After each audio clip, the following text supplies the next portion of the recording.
Welcome back, guys, to our playthrough of Pokemon Yellow. We're here in Lavender Town after having gotten through Rock Tunnel. This is basically the City of the Dead. I know it has a different, I guess, moniker, title, subtitle, or whatever for the city. What is it called? The Noble Purple Town. I don't really understand all that.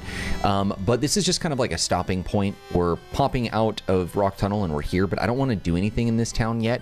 I'd rather wait for when we actually have things to do here. What I want to do in this episode is I want to focus on getting Eevee. And here's the layout, okay? Eevee is going to be to the west in Celadon in the department store on the top floor of the building. We're going to go and grab that. Then we're going to go into Celadon department store and grab a stone and evolve it into one of the 3 available Eevee evolutions of this generation. If you were to go down south, I believe there are a bunch of like fishermen and other battles of the same type along like the docks or whatever they are. And then eventually you'll come across a Snorlax that blocks your path. When you come across Snorlax, immediately to the left or the west of that takes you to Vermilion, and then further still eventually takes you to like a really long roundabout path that'll get you to Fuchsia, I think. So what we're going to do is we're going to go west of where we are now through Route 8 towards Celadon.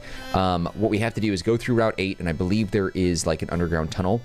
And that underground tunnel is going to take us as like a roundabout way to pass underneath, I want to say, Saffron City to get us to Celadon, because we have to get like the drink in order to give to the guards that'll let us get through like those checkpoints. So that way we can travel between the cities freely. But nonetheless, I'm not going to spoil anything here in Lavender. I am going to do one thing though. Mew is on our team right now just because it knows Flash. I don't really have any need for it. So I am going to deposit it. And I was thinking about keeping Nidoking around because it can know Strength, but I was like, you know what? I don't know if I want to do that. So I'm going to go ahead and deposit Mew and think about who's going to make the final 6th spot of our roster. I'm thinking that it's probably going to be either Snorlax, Gengar, possibly Flareon, just because I love Flareon. I can't really help you there. I know he's not the best of the 3. He has the best attack stat, which is stupid because I want to use fire attacks, and that's like useless. So he's pretty much useless overall, but I do love him so much, and I am thinking about getting him because he also has the coolest looking sprite of Vaporeon, Jolteon, and Flareon. Plus, I kind of want to rub it in the rival's face that I have an Eevee with an evolution as well. But yes, Nidoking, Gengar. I was thinking about Machamp because I have a Machop in the box, but I'm not going to level it up because Machamp has a really dumb sprite, and I just don't want that on the team. So yeah, Gengar, Snorlax, Flareon. I'm not sure. I'm on the fence about. There could be another, but so far this is what the team looks like. I do want to give Kadabra the spotlight though, because I'm going to level him up. Now, that being said, while I'm focusing on leveling him up, the others are going to wait. So Pikachu obviously can't level up. We're going to put him down a little bit. But Squirtle, Bulbasaur, and Charmander will evolve into their second stages once they hit level 35, thus allowing them to evolve all at the same time at level 36 of their final stages as well. I'm not going to hold back on that. Initially, there was a thought that some people had suggested to wait until you get to the Elite Four, like grind between defeating the 8th gym and the Elite Four, like Victory Road, and evolve them then, but I'm not going to do that. I want to spend a little time with the final evolution. So once they get to level 36, that's when they'll be at their final level. I think, yeah, Bulbasaur has the highest level right now at level 30. Keeping in mind, this is obviously a playthrough and walkthrough, so if you're looking specifically on how to get Eevee and how to evolve it and all that good stuff, I'll have chapters that you can take a look at down below, so look at those, and you can skip through the parts that don't matter. Right now though, it's Route 8. That's where we're going to be focusing on because we have to get through this in order to make it to the next area, which will be in Celadon. So what's a cute round and fluffy Pokemon? I mean, a lot of them. Pikachu, Clefairy, Jigglypuff. Who were you thinking? Probably Clefairy, I bet. This trainer's a Clefairy trainer. Yeah, I figured. Alright, don't you dare sing me. I don't think Confusion's going to be enough to knock it out, but we'll see.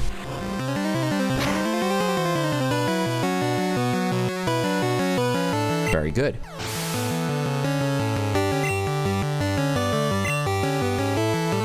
Excellent. Kadabra will evolve into Alakazam at level 37. Once again, as a reminder, I feel like I have to bring this up every time we have this topic of discussion. I did alter the game files to allow trade evolution Pokemon such as Kadabra, Machoke, Graveler, and Haunter. They can now evolve rather than through trading. They can evolve by leveling up at 37. And I have done that with almost every single playthrough of Pokemon on my channel except for Pokemon Red, actually. I think.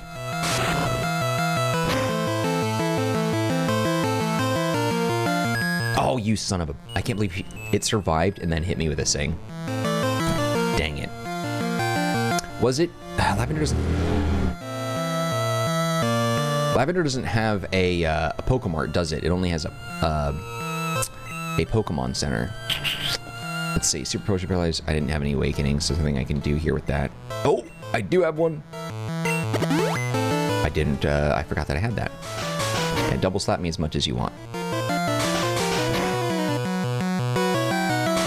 That's a problem. I live next to a very busy street, and it drives me crazy because I like to have the window open because the fresh air, because my computer and all my other electronics I have around here generate a lot of heat. And then having this big light on me is a pain. I know I'm wearing a long sleeve. I know, shut up. But still, like I like, I'm one of those weird people. I like it cold so I can wear a long sleeve.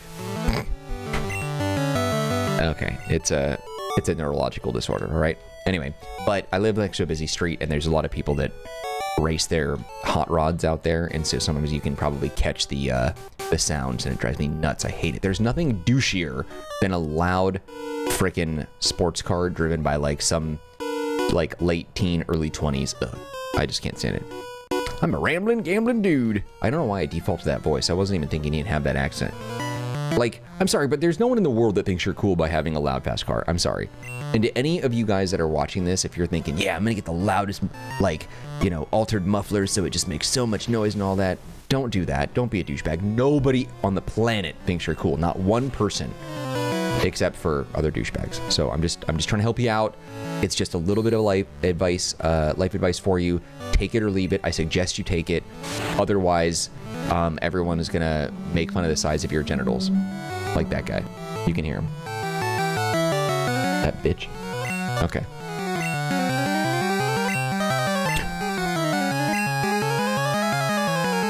I don't know. I just can't. It's weird too. Like, it's also funny too, 'cause it's specifically a guy thing.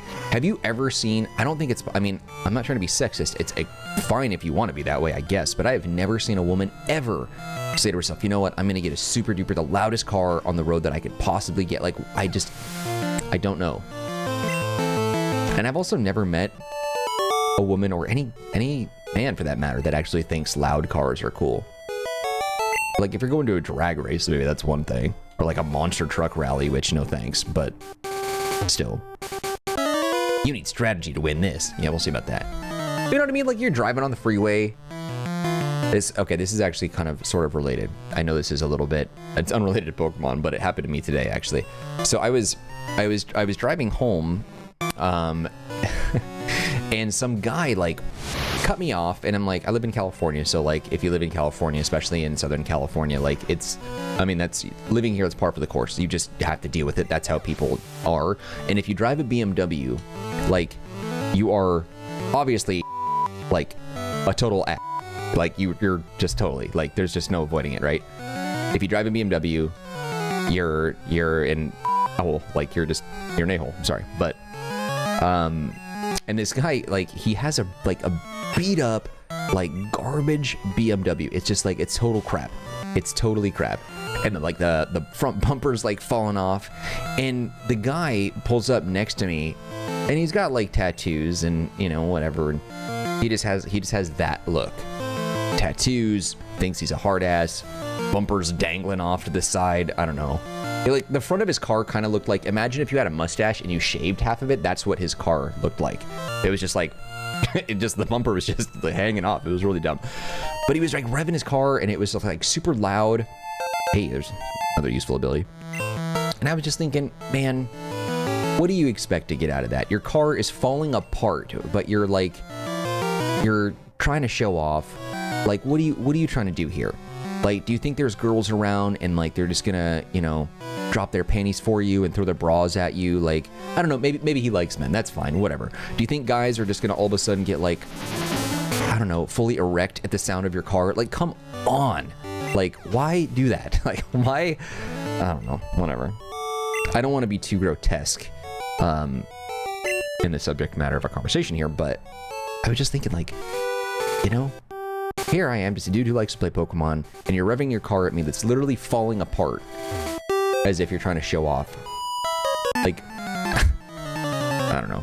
You just look like an idiot. That's all I'm saying. That's all I'm saying. I don't know. That happened to me today. I hadn't told anybody about it. I decided I want to tell you. I just don't understand people. Humans, man. Humans, I swear. Also, we're back to the Fiji stuff again.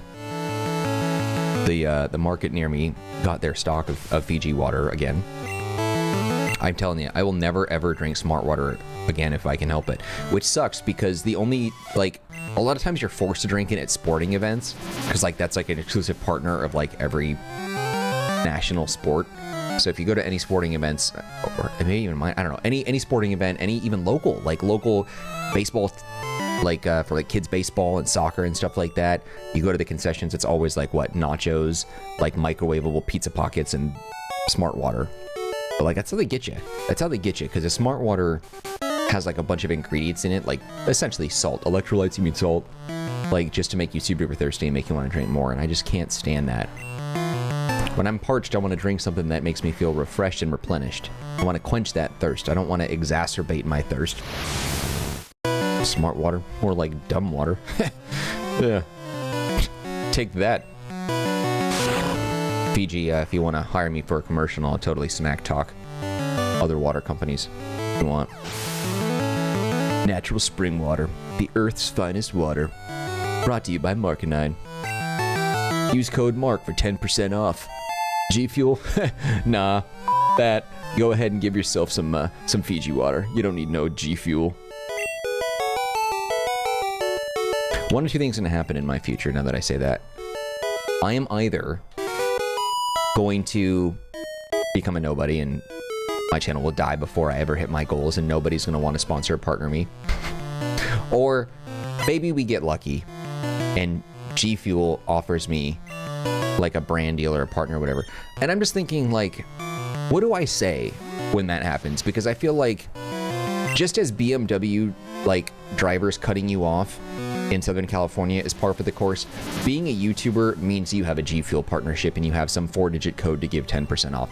And I'm just thinking, while I will never have a sponsorship with anyone like Raid Shadow Legends, I wonder to myself, like, if G Fuel offered me like some sort of partnership, what would I say? What would I do? Because in the past, I've had sponsorships where it's like, oh, if people use your code, then you get a cut of that. So advertise your code. And I'm like, that's total BS. Because that's all you're doing is giving free like marketing to a company that's not paying you for it. And they only reward you off of sales. It's like, dude, I'm not responsible for what you want to buy. Let's say that I market the hell out of like some product of some kind. And I don't know, you forget the code and you buy, through some other affiliate link, but you initially got the idea to buy that product because of me. Like, I don't get anything for that. That's ridiculous. Why am I going to spend all this time marketing and have some sort of product, free advertising, permanently locked inside my video for as long as that video stays live, which would presumably be forever? So I'm going to be advertising you indefinitely and get nothing out of it unless people buy the product. Dude, no. If you're going to take up my time in a video, in the real estate of my playthrough, you're going to pay me for that time.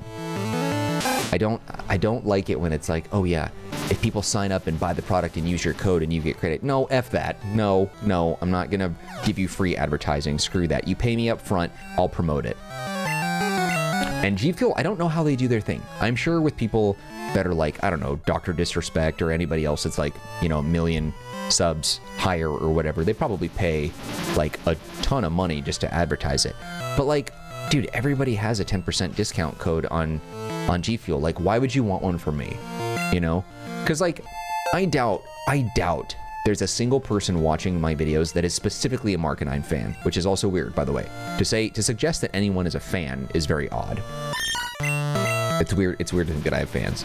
I don't know if you would consider yourself fans. I don't want to project or assume or presume to know anything in that regard on what you consider yourself. But for those that have in the past said that they are fans of mine, like, I could not imagine like that you only watch YouTube just for me. Which I say that to imply that would suggest that the only way you would ever come across a G Fuel code is by watching something on the Marcanine channel, assuming I get to a point someday where like G Fuel reaches out to me and I accept. Because like, go anywhere, just literally go anywhere. Go to any YouTube channel, screw that, go to their Twitter profile. And what's it say? Like, oh, Discord partner, Twitch streamer, Monday through Fridays, 2 p.m. to 7 p.m. You use code butthole for 10% off G Fuel. Like, it's what it says on every single one of their bios. So I can't imagine that, like, you know, G Fuel is like, I don't know. I just don't think it's necessary. I don't know if I would accept. If they paid me a ton of money up front and, and I was to make like an ad for it, I'd be like, hey guys, this is Marcanine. This is a sponsored ad. I don't drink this shit. But if you want 10% off, go ahead and buy this stuff. I don't know, whatever.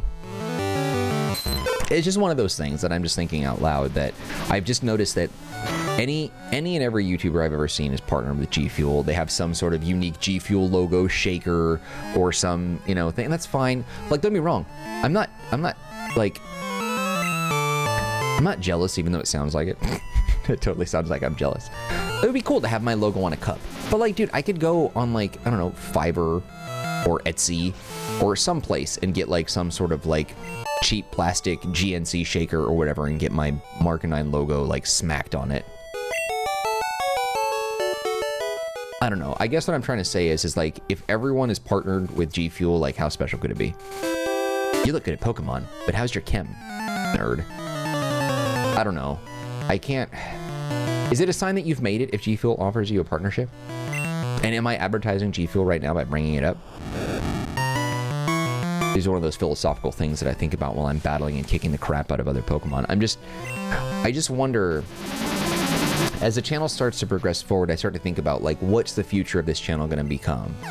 I would like to be able to maintain exactly what I'm doing now, just keeping and doing the same stuff over, you know, what I've been doing for the last 3 years. I want to do that forever. I don't want to become fake. I don't want to become a sellout, but you can best believe that if someone offers me a ton of money to, like, advertise a product that's, like, junk, I probably would do it.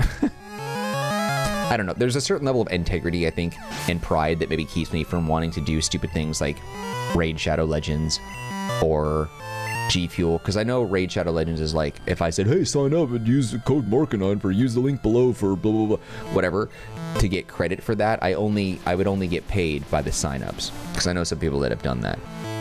But like, that's got to be exhausting, dude. I'm not going to promote Raid Shadow Legends every single video for no money and then just hope that I'm paid based off of how many of you guys sign up, because that game sucks. Like, let's be real. That game is garbage, and it's predatory, and it's like, whatever.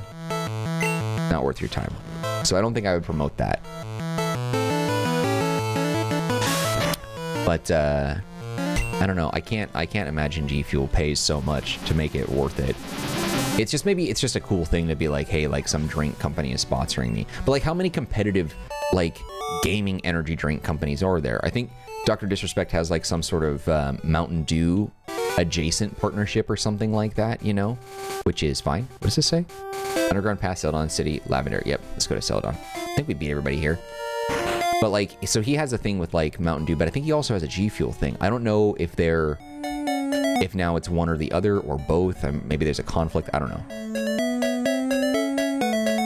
I know like Soda Poppin' is huge on Coca-Cola, and I don't know if he has a partnership with them, but I know they've sent him free stuff, but I'm sure he probably has a G Fuel code or some nonsense as well. Or maybe he makes FU money, doesn't need that. I'm sure he probably makes FU money, honestly. All right, friends, we are now here in Celadon. So, okay, so you've gotten through Route 8, you've gone through the underground tunnel, and here you are now ready to get Eevee. And if you've ignored everything else that I've said prior to this moment, then good for you, because it was just me rambling about really dumb things. But anyway, once you get to Celadon through the underground path, so it's Rock Tunnel, Lavender Town, go west or to the left, beat anybody that you want to beat on Route 8, take the underground path, that'll take you from that area here to Celadon. It says, it's weird, it says like Lavender to Celadon, but it's not exactly, because there's a path in between, but whatever. Then you get here to the Celadon Mansion. All you gotta do is just go straight upstairs, and then we are going to steal ourselves an Eevee. Cool. And it's right in here. Boom, bada boom, bada boom. Cool. There you go. And I have an open slot on my team, so we have an Eevee. I'm gonna say no. And I guess we'll keep it on our team for a little while. I don't really know if I'm gonna like keep it forever. But for now, we're gonna go ahead and hang on to it, just because I think this would be kind of a, I don't know, a neat addition to the team for a little bit. We're gonna go ahead and move you down here. There you go. And then we'll decide on who we're going to evolve it while we walk to the Celadon department store. Now, if I'm not mistaken, just like red and blue, I don't think the Celadon department store in yellow shows you the TMs that you're buying until you've already bought them, or if you want to like look them up, then you can see what they are. But like the TMs that are listed there, you can't see what it is that you're purchasing. And I've made that mistake many times. I'm going to heal up since we're here. What level is Eevee at? Is it 25? Yeah.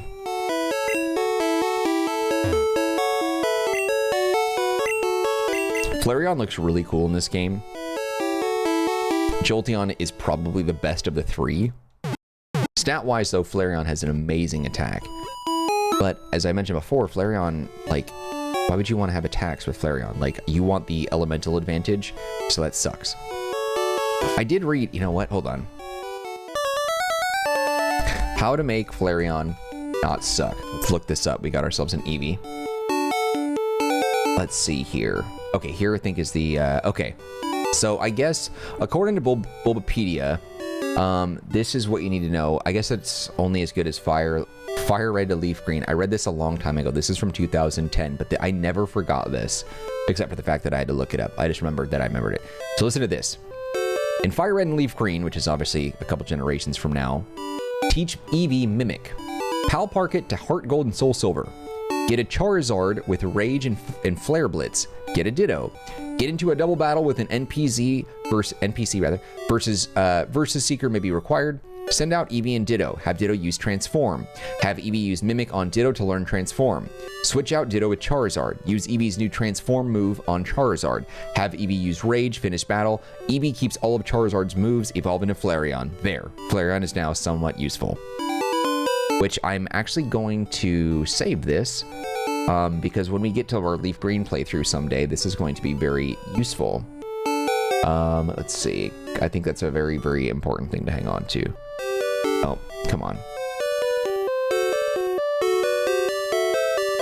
Okay. Okay, worry about that later. All right, now we're going to go and we're going to head directly to the Celadon department store. And then we are going to... Wait, that's not it, is it? I remember it being... Mansion. Oh, okay. Because it drops down. There we go. That's it. Okay. Gotcha. The big mart. Okay, don't walk into the freaking wall. I'm trying to look at two things at once. All right, so then if you go up, there should be a couple of stones, or a few stones rather, that we can buy. Not you. Also, too, I believe that you can buy a Pokédoll here, which can be used to bypass the ghost that's blocking your path in the Pokemon Tower if you're interested in, like, not getting the Silph Scope. Yeah, so you can buy that. I'm thinking about doing that because it doesn't really matter. It's not like there's an achievement or anything needed for this, but... Leaf Stone, huh? I don't remember that being there for red and blue, but maybe it was there. Alright, Firestone, yes. Alright. I know you guys are probably rolling your eyes, but I love Flareon, okay? I am playing with my favorite Pokemon. I do want to see real quick, though, does Eevee learn anything useful at all before I evolve it? Let's see. Eevee, Bulbapedia. I don't think it does, but let's find out. All right, so Eevee, Bulbapedia going down. That's what she said. Movesets. Gen 1. Okay, Gen 1 in yellow. Okay, so quick attack at 23, bite at 30, focus energy, and takedown at 42. Okay, so that's not particularly helpful. Let's see now. Flareon, though, I think his moves are garbage in yellow, too. I don't think they're particularly useful. Okay, so Gen 1, yellow. Ember at 16. Damn, so we miss out on Ember for the evolution. Fire Spin at 36 and Flamethrower at 52. God, Flamethrower at 52. It's so annoying. And the only fire TM that you get in the game is Fire Blast, which you get from defeating Blaine. Whatever. I'm going to get it just because I like Flareon, and we're just going to hang on to it. I mean, it doesn't matter. If I got a Vaporeon or a Jolteon, I wouldn't use it. But we're going to go ahead and use it here on Eevee. Ah, man. And his sprite is just really freaking cool.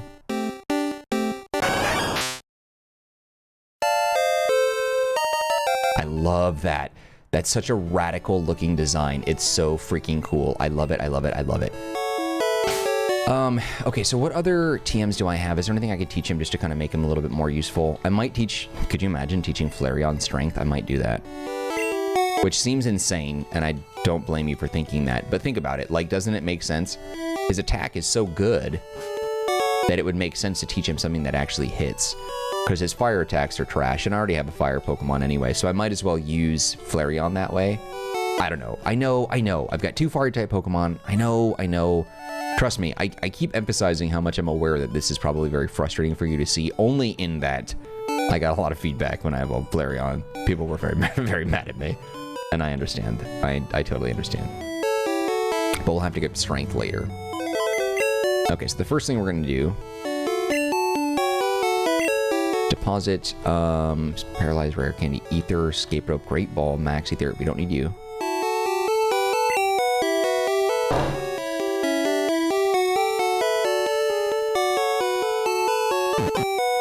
Don't need you.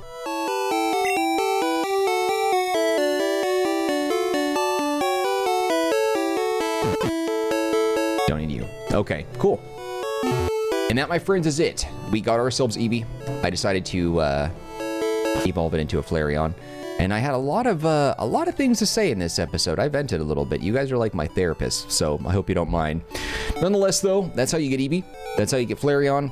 Hopefully, you found use in the chapter skipping through, so that way you knew exactly where to grab it, what to buy, so you have a choice between what elemental version of the Pokemon that you want to go ahead and evolve it into. But that's it. There you go, my friends. That's how you get Eevee, and that's how I got Flareon. In the next episode, we're going to be doing some other cleanup things. I haven't decided exactly whether or not we're going to take on Erica, the gym leader, just yet, but there are some things that we can do here in Celadon. It's a big open area and a lot of things to explore, so hopefully you guys will be around to explore that with me. If you found this video insightful, useful, philosophical, fun, entertaining, anything like that, you can show your love by hitting the like button. Do not forget to subscribe, of course. Any feedback for me, leave it in the comments section. I'll get back to you as soon as possible. Also, don't forget to take a look at the description box. There's some links that might be of interest to you, one of which is a link to the Marcanine community Discord server. If you want to be part of that group, you can chat with me directly. There's also a link to geekoutpost.com, an entertainment media blog that I own, operate, run, manage, design, and write for. It's a great place to stay up to date on the latest entertainment and gaming news, reviews, and rumors if you're into that kind of thing. Otherwise, just know I appreciate you and your time, and hope to see you when we continue with more of our playthrough of Pokemon Yellow. Alright guys, that's it for me. Take care, be well. I'll see you around.